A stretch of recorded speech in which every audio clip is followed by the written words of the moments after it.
So recently I received a box from an Etsy store in Spain, which had 2 decks, the first of which I've already unboxed. And it was the Tarot de Luz in all its bright pink and gold glory. And as you can see, the second deck, which we'll be unboxing today, has the same presentation.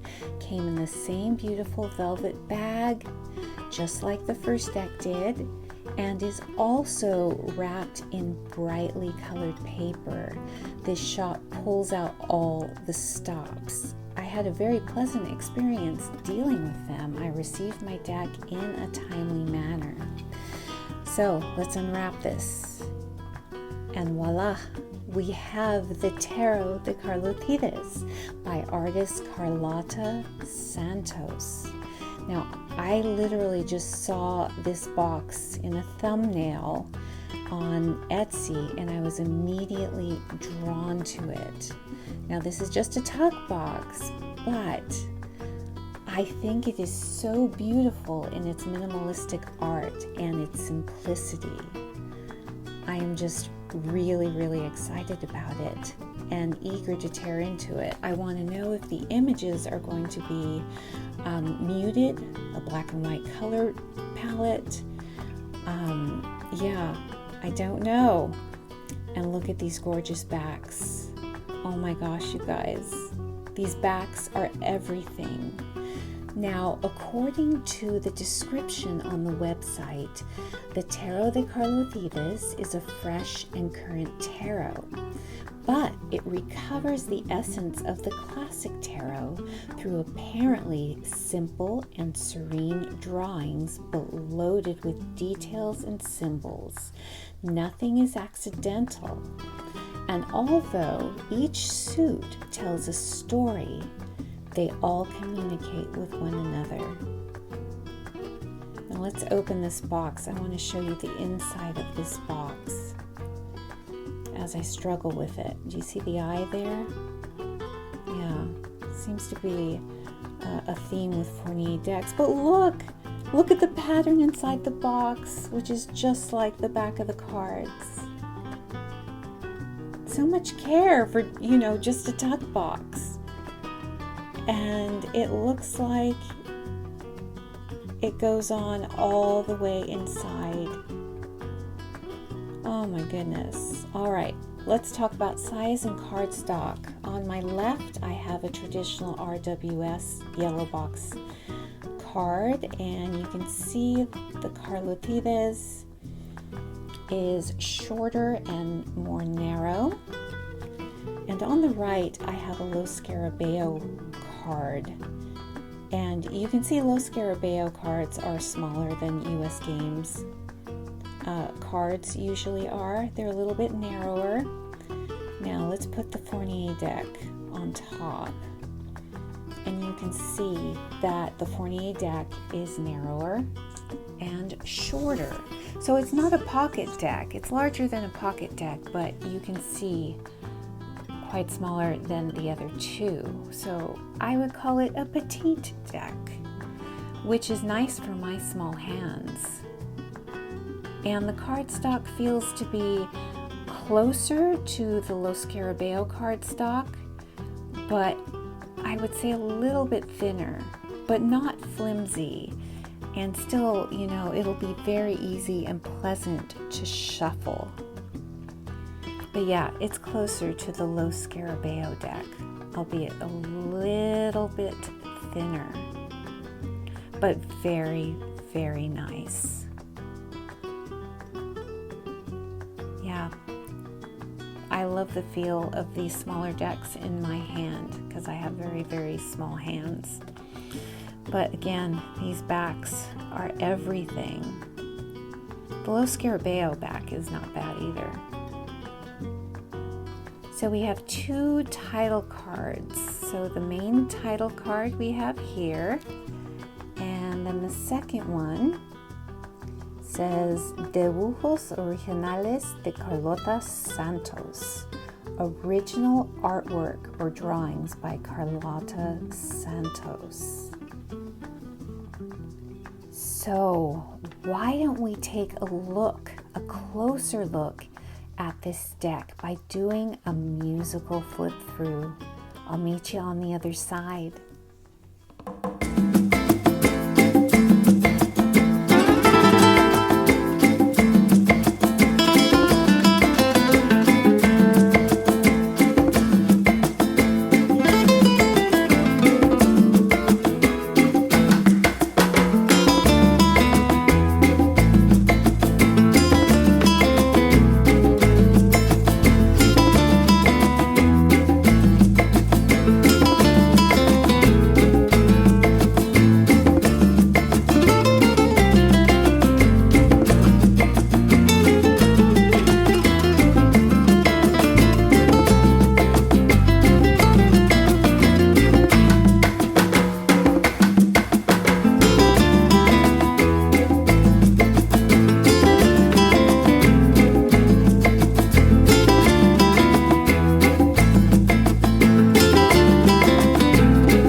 hope you enjoyed that musical flip through, and I'm just going to flip through the deck again while I talk.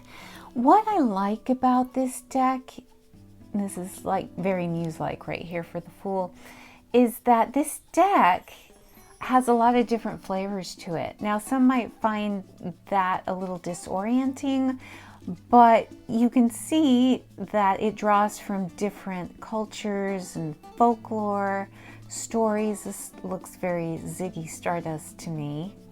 Totally cool. And then you go to a more traditional depiction of the High Priestess. So this deck, I think the inspiration was that Empress of Austria, who was known as Sissy. She was known for her youthful beauty and her long hair. I think that's who the inspiration for this card is drawn from. Again, Louis XIV, I think, the Sun King. And this almost draws a parallel to The Emperor Has No Clothes, the fairy tale. So I think it's very, very clever here. So you can kind of get maybe both the upright and reversed meanings. And you can get the reversed meaning even if you don't read with reversals here from this depiction. I like this depiction of the Hierophant, even though you have the Hierophant is in traditional religious garb.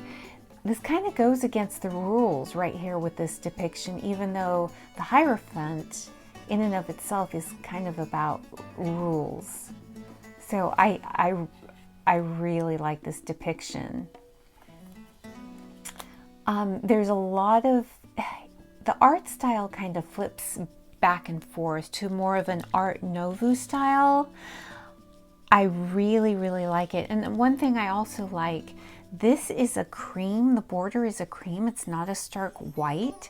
And on the top, you have just a very delicate font in Spanish and then in English instead of like a big band across it.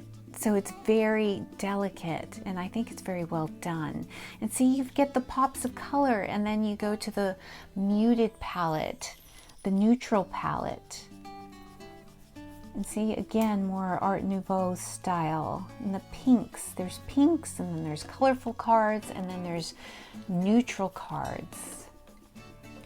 And this deck is very unique. I like this depiction of strength. There is definite strength in being flexible, in being teachable, in being able to learn. So I do like this depiction. Beautiful Hanged Man. And I love, love a colorful death card. I really do. It's beautiful artwork. There could be a complaint that, we'll see, this is very traditional. This is very traditional for the Tower, that the cards are a little bit small for this beautiful artwork, but with my old eyes, I can still see it and enjoy it. I think it's gorgeous. You do get some diversity in here a little bit with there being, you know, different cultures, different aesthetics. I think you get that more when you get into the minors. I think the aces are beautiful. This Ace of Wands is gorgeous. Two of Wands. Now, could you read this as a beginner? I would say more easily than the Tarot de Luz. I think you probably could. It does go its own way in many of the cards. But here you kind of get traditional imagery for the RWS, but instead of maybe two people here enjoying the celebration, you've got one little girl waiting for it. She's got kind of an Alice in Wonderland looking up at the Cheshire Cat type pose, if you know the classic drawing here. I found this Five of Wands very interesting, this depiction. a competition of their own making. They're pretending they're unicorns. Look at how the horns are attached to their heads. I think it's very tongue-in-cheek, very traditional for the Ten of Wands. You've got kind of an Eastern European, or actually here you got a little more, would you say a little bit more pagan here maybe? Some of this reminds me of, you know, they're not the same at all, but a little bit to the pagan otherworlds. This definitely reminds me, in its own way, reminds me of some of the imagery in the pagan otherworlds. Yes, very Celtic, very pagan here. The little dragon or griffin. There are eyes in this deck, just like the Tarot de Luz. So I don't know, that could be a theme with these Spanish decks. It seems Eastern European, kind of Byzantine. Yes. So maybe we're drawing from another culture, another region of the world. It feels Eastern European to me. Russian, perhaps. I do like the Six of Cups, and again, drawing a little bit of a parallel for Alice in Wonderland with the white rabbit and the teacups. Again, a little bit of Alice in Wonderland here, looking up, you know, that traditional imagery of looking up at the Cheshire Cat. But here she's looking up at her choices. Nine of Cups. Yeah, look at all my stuff, my beautiful stuff. Kind of a look but don't touch kind of card. This is very, this Knave of Cups, very Empress Josephine, don't you think? Very Regency there, but then you get kind of the Russian Cossack garb here. And here, you know, Old Russian, Byzantine. Very, very cool. I love the aces in this deck.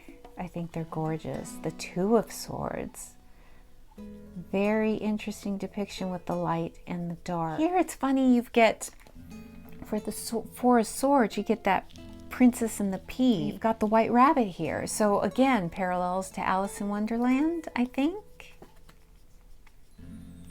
Five of Swords with the eyes.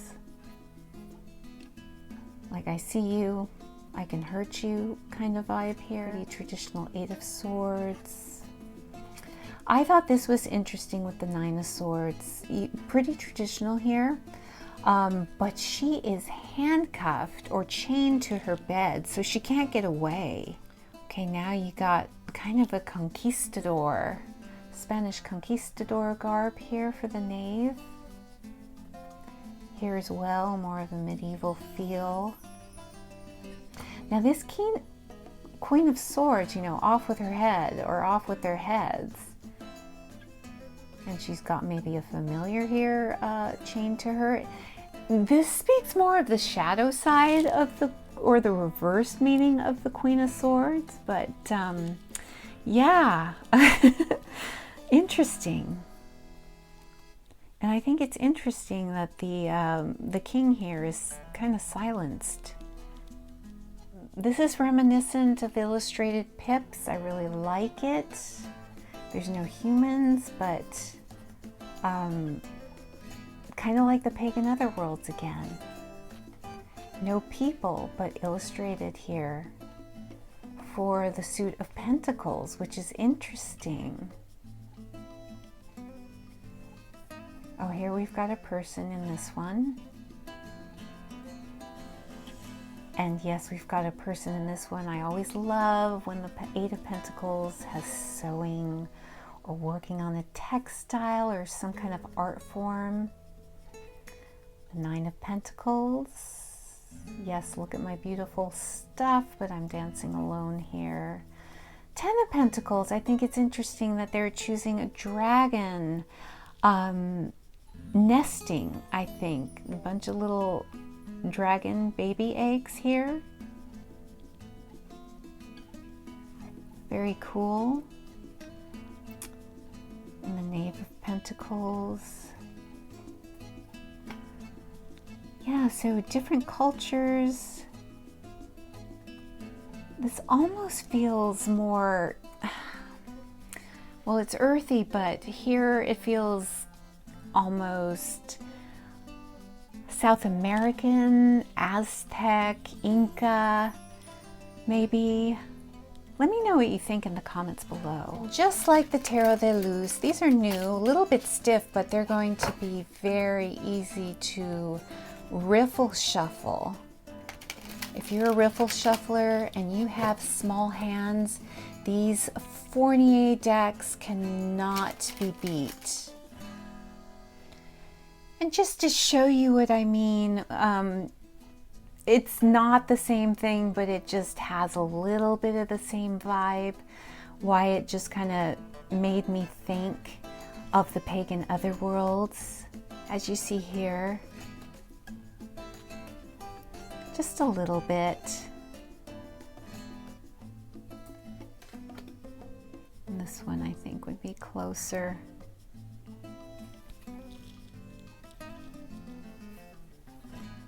Yeah, this would be kind of a close match for that.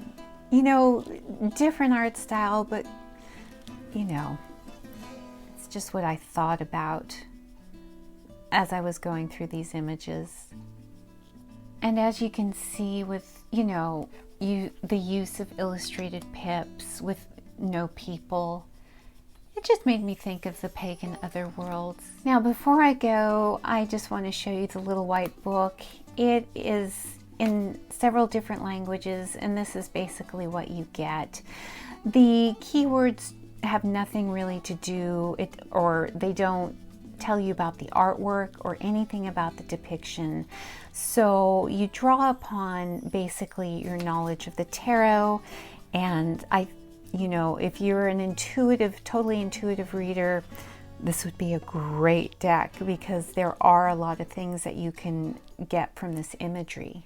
Let me know all your thoughts about this deck. Let me know if you saw my other unboxing. I will link it up here or leave it in the description box below of the Tarot de Luz. Which deck did you like better? I'm thinking that this deck would be a little bit easier to read than the Tarot de Luz. I vibe with this imagery a little bit more, but right now I am currently reading with the Tarot de Luz for my daily card pulls, and I'm quite enjoying it. I think both decks have a lot of layers.